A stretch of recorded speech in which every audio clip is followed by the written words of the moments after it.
Hello दोस्तों, welcome to our channel ABC net. मैं हूं पिंटू सिंह। तो दोस्तों, आज हम लोग जो क्वेश्चन का सॉल्यूशन करने वाले हैं वो क्वेश्चन कुछ इस प्रकार का है। क्लास 10 का गणित में एपी में जो है ये क्वेश्चन आता है 5.2 में दोस्तों, लेकिन क्वेश्चन बहुत ही इंपॉर्टेंट है। आप लोग समझिएगा ध्यान से। कौन से क्वेश्चन है, यदि ए बी सी एपी में है तो साबित करे कि बी बराबर ए प्लस सी बटे 2। क्वेश्चन बहुत ही आसान है, समझिएगा ध्यान से और वीडियो को अंत तक देखिएगा ताकि आपको आसानी से समझ में आए। इससे हम किसी एपी के तीन पदों के बीच का जो दूसरा पद है वो कैसे ज्ञात करते हैं उसके बारे में इससे जानकारी मिलता है। तो चलिए दोस्तों, हम लोग देखते हैं, सॉल्व करके देखते हैं। यहाँ पे दोस्तों हमको जैसा कि पहले आपको बताया था कि T1 प्रथम पद जो होता है उसको T1 कहते हैं। तो T1 जो है वो यहाँ पे A दिया हुआ है।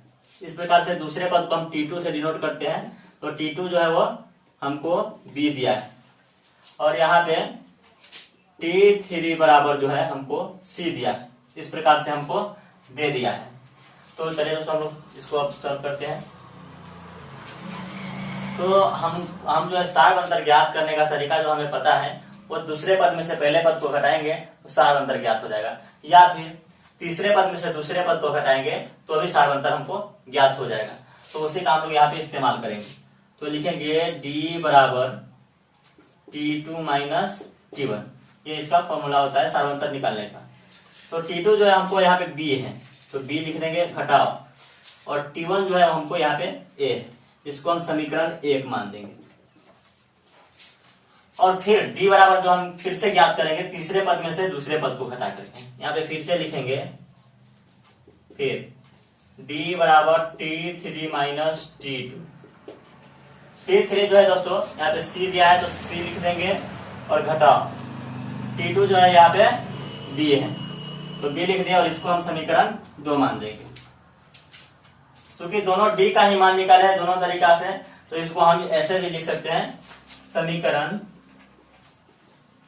1 और 2 से।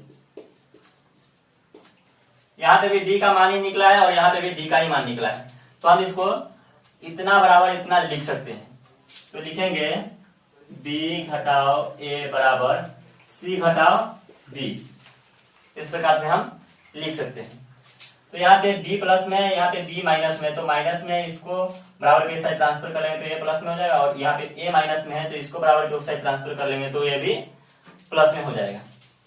तो यहाँ पे लिख देंगे इसका B और ये माइनस से ट्रांसफर होकर के इधर आकर के प्लस B हो जाएगा, बराबर ये C है और प्लस हो जाएगा A इधर जाकर, इस प्रकार से हो जाएगा। अब यहाँ पे एक B और एक B, यहाँ पे 2B हो जाएगा, बराबर इसको हम A प्लस C लिख सकते हैं इस प्रकार से। या यहाँ पे हम ये 2 जो है ये B के गुना में, तो बराबर के उस साइड ट्रांसफर होगा तो ये बटे में हो जाएगा। तो B बराबर जो है दोस्तों A प्लस C बाई 2। दोस्तों यही तो हमें साबित करना था यहाँ पे, तो यहाँ पे हम लिख देंगे प्रूव। इससे क्या है कि इससे क्या है कि एपी के तीन पदों के बीच का जो दूसरा पद है कभी कभी नहीं दिया रहेगा तो आप उससे ज्ञात कर सकते हैं। जैसे मानते हैं एक क्वेश्चन एग्जांपल के लिए हम लेते हैं, यहाँ पे दे दिया 5 डॉट डॉट डॉट 15।